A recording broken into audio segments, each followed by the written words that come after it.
जमी गोटे क्वेश्चन देती a tank can be filled by 2 pipes in 20 minutes and 30 minute respectively से कौन दीटा पाइप अच्छी ए आउ बी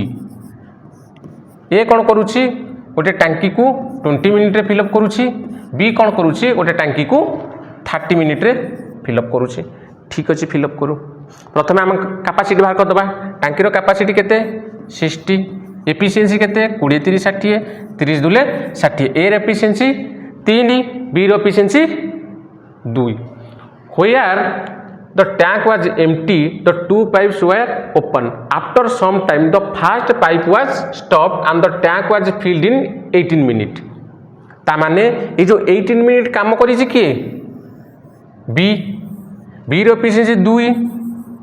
18 मिनिट काम करिछि केते काम कर देछि 36 काम कर देछि जोटा कि 60 रु जेतले मोर 36 गला हमर रहउछि केते 24 ये जो 24 को करिछि किए ए 24 को करिछि ए रो एफिशिएंसी केते 3 केते मिनिट रे सार दबो ना 8 मिनिट रे 3 एफिशिएंसी रे 24 काम कर दबो बा 24 कैपेसिटी फिलअप कर दबो से सही कथा पचारिछि after how much time the start was the fast pipe stopped से कहूँ केते समय परे फास्ट पाइप कौन है बंद होते समय पर 8 मिनिट पर जोटा कि ऑप्शन नंबर बी आमर करेक्ट आंसर।